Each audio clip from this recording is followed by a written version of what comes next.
I give the floor to the representative of Syrian Arab Republic. Madam President, we meet for yet another Council meeting on the political and humanitarian situation and other issues in the Syrian Arab Republic. Up to 4 sessions are held every month on these issues.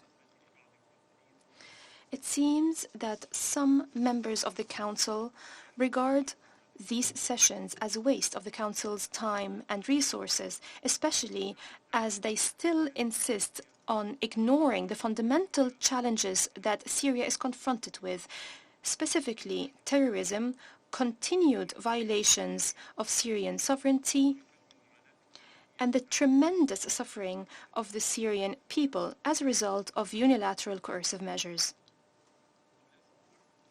A week ago, forces of the Turkish regime and its terrorist mercenaries launched a series of military attacks targeting the north of the Syrian Arab Republic. They claimed the lives of a number of civilians and military personnel, and they caused serious damage to civilian infrastructure in these areas, in flagrant violation of the international law, the international humanitarian law, and the United Nations Charter.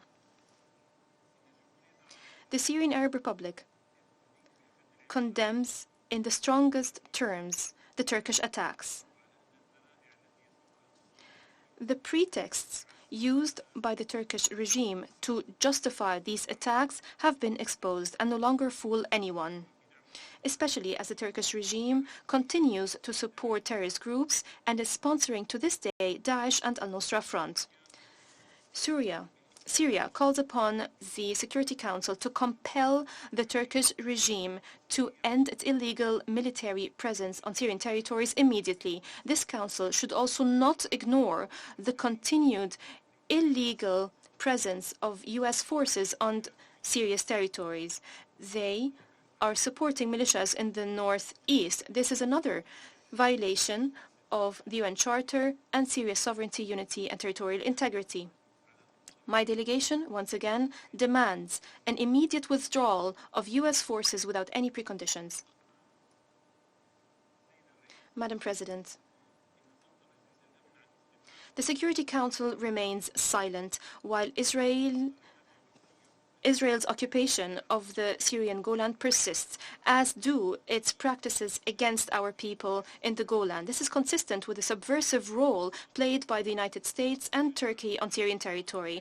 The Council's silence emboldened Israel to expand its attacks on Syrian territory, using flimsy excuses. Israel also attacks civilian infrastructure, leading to casualties among civilians and military personnel, and this can lead to a dangerous escalation in the region. Madam President, in parallel to countering terrorism, the Syrian state has been pursuing local settlements and national reconciliations.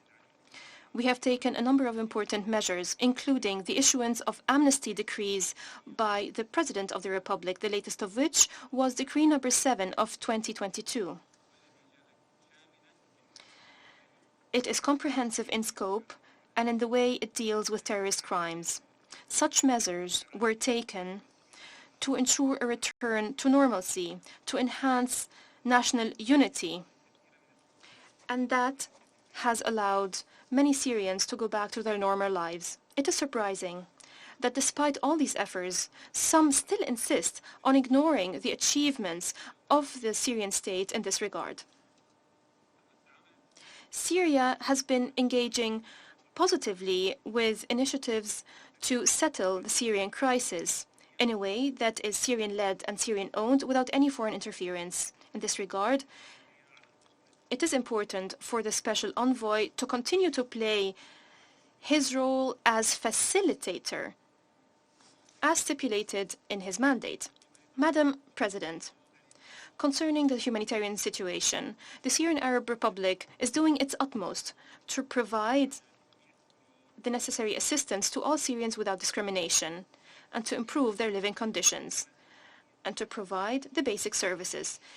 Syria is cooperating with the United Nations and its humanitarian agencies in Syria to achieve this aim. It is important to support the efforts of the Syrian state in this regard. We call upon Western states to stop politicizing humanitarian work in Syria. They must uphold the guiding principles of humanitarian action and honor their pledges to provide the necessary funding to the humanitarian response plan in Syria. Above all, they must expand and support early recovery projects as stipulated in Resolution 2642. Less than 42% of the necessary funding has been provided thus far, and we're approaching a new year. Mines and unexploded ordnance planted by terrorist groups have claimed the lives of hundreds of women, children, and farmers. We need to focus on clearing Syrian territories of mines and ordnance. We must provide the necessary funding for these activities that would contribute to the return of the displaced refugees to their villages, their homes, their lands, and that would allow them to go back to their normal lives. Madam President, my delegation expresses its outrage at the refusal of some Western states in this Council to invite Ms. Alina Douam, the Special Rapporteur on the negative impact of the unilateral coercive measures on the enjoyment of human rights, to participate in the informal interactive dialogue that was held on the 21st of November. We believe this to be an attempt by these countries to obfuscate the recommendations and conclusions of the Special Rapporteur, an attempt to hide their true intentions. The Special Rapporteur has exposed the false claims by these countries on the unilateral coercive measures imposed by the United States and the European Union on the Syrian people. These measures have led to the deaths of innocent Syrians and the deaths of innocent people in any country on which these measures are imposed. I refer here to the statements by the Special Rapporteur that these measures are inconsistent with international rules. They are being imposed to exercise pressure on Syria. They increase the suffering of the Syrian people and obstruct early recovery efforts. They also cause a severe shortage of medication and specialized medical equipment needed to treat rare and chronic diseases. They also impede access to food, water, electricity, fuel, means of transportation, and healthcare. This has grave repercussions on public health and food security. This is why the Special Rapporteur stressed the need to lift these measures immediately. Madam President, when speaking about the different aspects of humanitarian suffering in Syria, we must address the continued systematic plundering by the U.S. occupation forces of Syrian resources, oil, wheat, and other agricultural produce. We must also refer to the Turkish regime and its mercenaries that is using water as a weapon against civilians. They're halting the operation of the Aluk water station and depriving millions of Syrians in Hasaka and its surroundings of water. They're manipulating the water levels of the Euphrates River, which increases the likelihood of thirst, diseases, especially the spread of cholera. Madam President, the Syrian Arab Republic condemns Western states that continue to send delegations to the northern part of Syria, infiltrating Syrian territories illegally. Most recently, France and the Netherlands have sent delegations this way. Syria stresses that these practices constitute a violation of Syrian sovereignty and relevant Security Council resolutions. In conclusion, Madam President, the delegation of the Syrian Arab Republic stresses that Council meetings on the situation in Syria would remain pointless if the fundamental challenges are not addressed. Syria needs to fight terrorism, stop terrorism financing and terrorism sponsoring.